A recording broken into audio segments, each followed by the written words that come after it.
What up, YouTube? Today we're going to be doing a power steering fluid service on a 2003 Lincoln Towncar. Let's get started.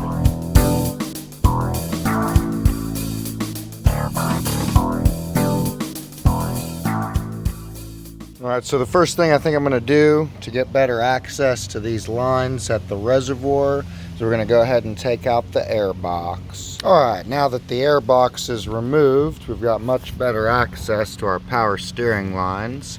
You can also see the air compressor pretty well also. Now, to get that off, we took these three 11mm off, as well as this clamp and the connector for the mass airflow sensor. So I've got a drain pan underneath. I'm going to go ahead and remove this one, and we're going to let the reservoir drain down.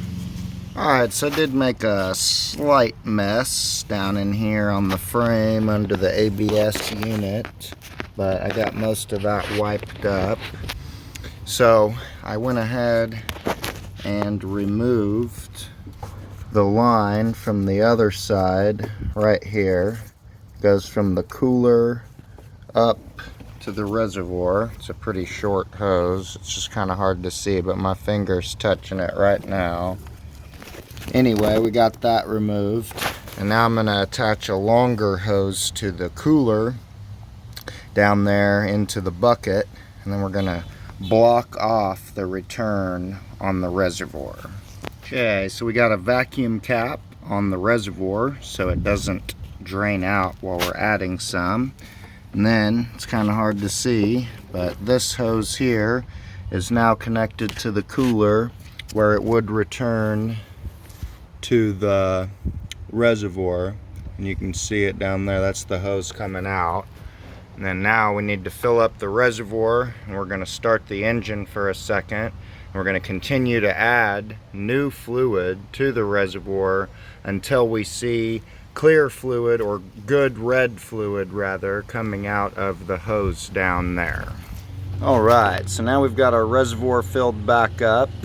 We've got a light on it so we can monitor the level at all times. We're going to continue to add fluid after the engine starts, make sure the reservoir never goes low, and we should be able to push all that old fluid out into the bucket and then connect everything back up. Should be good to go. Alright, well, sorry for that super short clip. I'll be honest with you guys, that stuff started coming out of there like 100 times faster than I expected it to.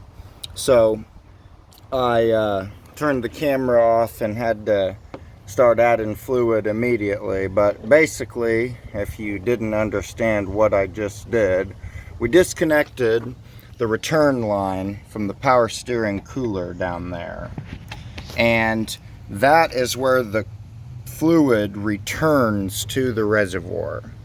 We blocked off the reservoir so it didn't drain out as we were filling it up.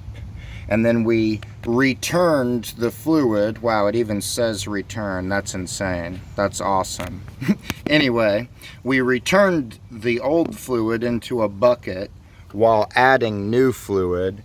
And I could pretty much see real quickly that it started coming out pretty fresh fluid.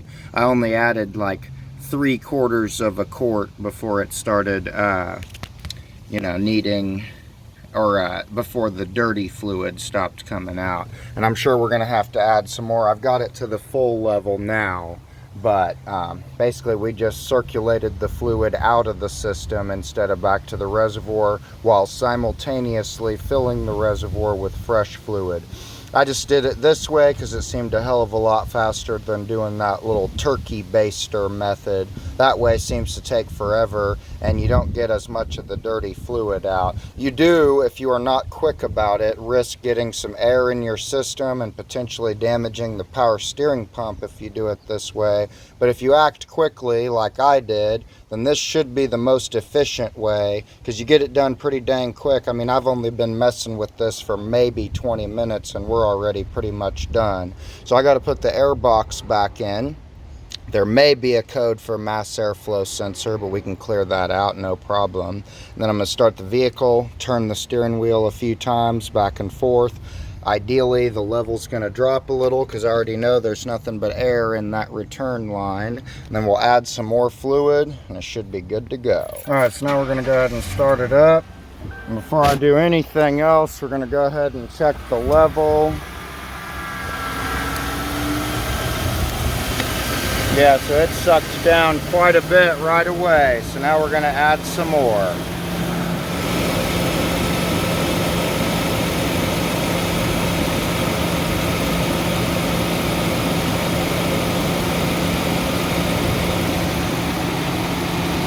Go ahead and turn this wheel a few times.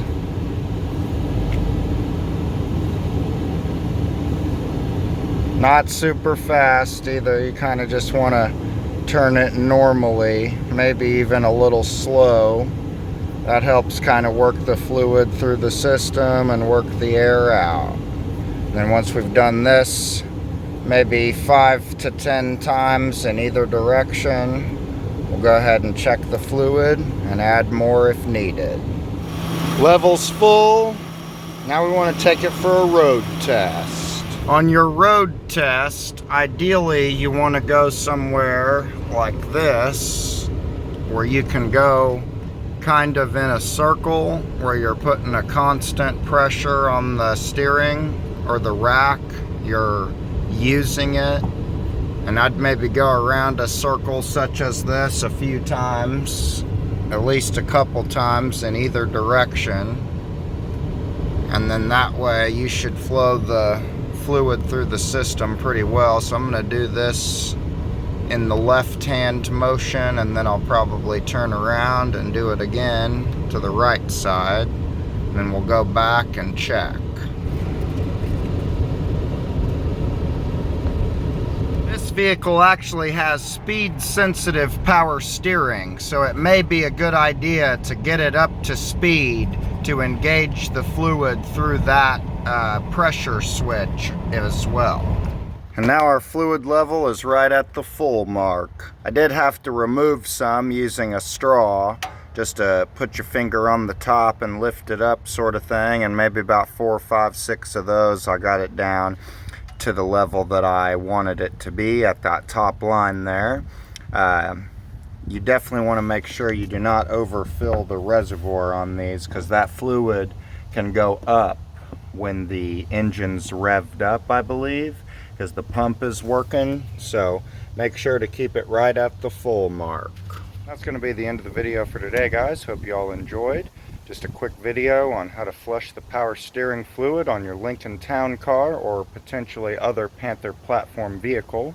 If you liked the video, please hit that thumbs up and leave a comment below. Also, please go ahead and subscribe to the channel. And otherwise, I will see you next time.